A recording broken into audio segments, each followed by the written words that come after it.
Hello everybody and welcome to Everyman Prepping. Today we're going to talk about food shortages. We're going to mostly talk about the winter wheat planting, get an update on how that's going in the United States.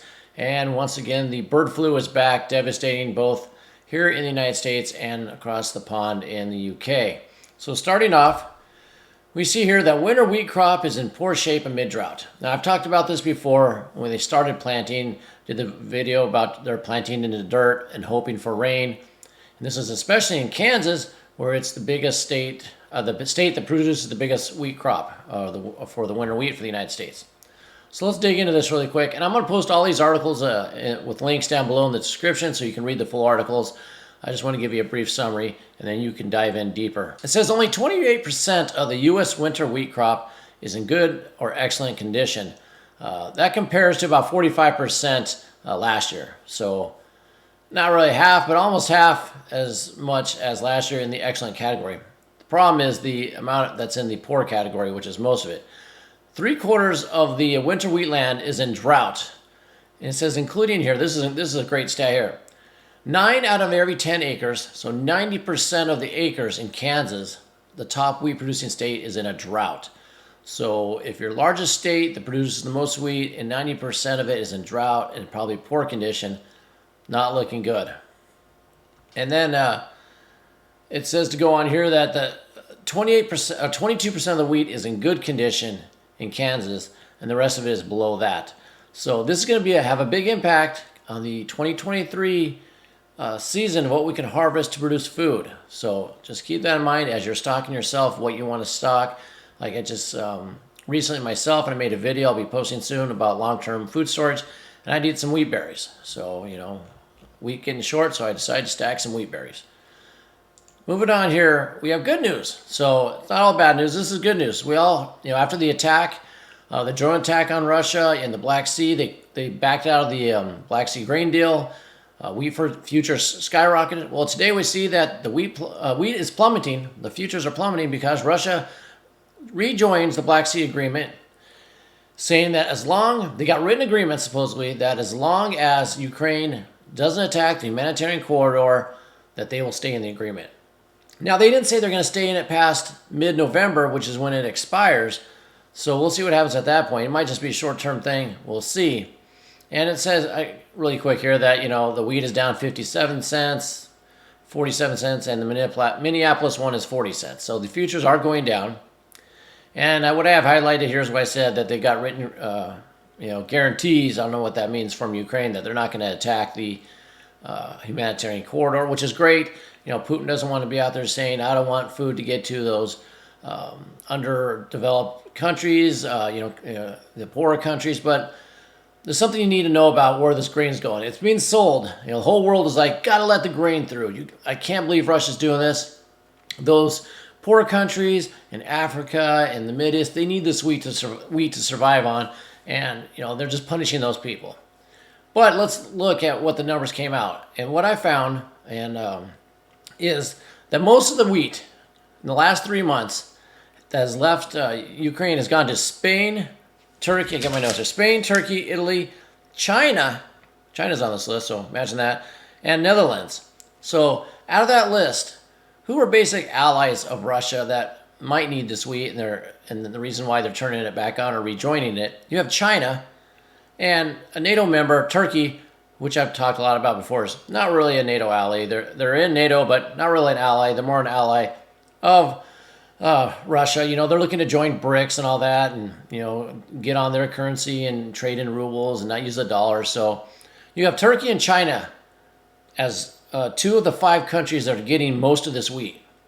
So, I can see why Russia would join it back, because, they need those countries to have their food as well. And percentage-wise, only 30% of the wheat is going to low-income countries, according to what is considered low-income, and I bet China is one of those, while 44% is going to high-income countries. So just don't be fooled by the mainstream media telling you that this grain corridor and Ukraine's saving the poor countries, because most of that wheat is going to wealthier nations, and including 2 allies of Russia, basically, Turkey and China. So it's good that it's open, but always look deeper and you'll find one of the reasons why. See, moving on now, we're going to talk about the bird flu. So here we have the possibility of additional outbreaks of the bird flu. It strikes Iowa egg farm with millions of hens. So it says Iowa ag officials on Monday caught the infection, the first one since April, and it always picks up in winter. It goes, just like people get sick more in the winter. It's wetter, more cooler, they're in the house more. Just, disease happens more in winter. So bird flu is coming back. First since when it hit a large egg laying farm. So 1.1 million chickens were culled in this facility. Lots of chickens. I know in about 20 days you can recoup the number of chickens, but you gotta grow them for another 16 to 20 weeks to produce eggs. So it's a big loss. What's that mean? Egg prices going up. Why not? They're already enough as they are. They're going to go up even more. And I think down here at the bottom we see here it says retail egg prices have doubled since August of 2020. Some places have been more than double. That's why I've been stressing in a lot of my videos and suggestions, get your own chickens, raise your chickens. I'll put a card above where I have a playlist of all my chicken videos about raising them, coops, water, feeders, just basic chicken stuff. If you can have a chicken, raise chickens, and you have the room, and your neighborhood, your association lets you, get chickens. They produce eggs. It's great. Great to teach the kids how to raise animals, where their food comes from, but you won't have to pay these high prices either. So that's what's going on here. Then lastly, we'll go over here to the UK, where all poultry and captive birds are ordered legally. They have to be indoors. You gotta put them back indoors because they're having the largest ever bird flu outbreak in UK also. So all captive birds and poultry are to be kept indoors due to concerns over avian flu over there. Now I'm going to read you this quote here from this is the chief veterinary officer of the UK, and it's very telling, but here's the quote. We are now facing this year the largest ever outbreak of bird flu and are seeing the rapid escalation in the number of cases on commercial farms and backyard birds across England. So it's not just commercial, it's backyard. They want to get rid of your birds. If you're in the UK and you have birds, I think they're going to come for them. First of all, they're going to want them inside now, but they're going to come for your birds. They don't want you to feed yourself, so be advised of that. You might want to, just like people, when they have their kinetic weapons and their ammo, or they have their precious metals, and the saying that, I lost it all in a boating accident. Well, maybe you should lose your chickens in a boating accident. And the other thing is OPSEC, operational security. Don't tell anybody about your chickens. Yes, they make noise. They might hear them, especially if you have a rooster. But if you have just hens, they make a little noise, but don't show them off, put them on the internet, put them on social media. Keep them private because you don't want them to come for them. Keep operational security.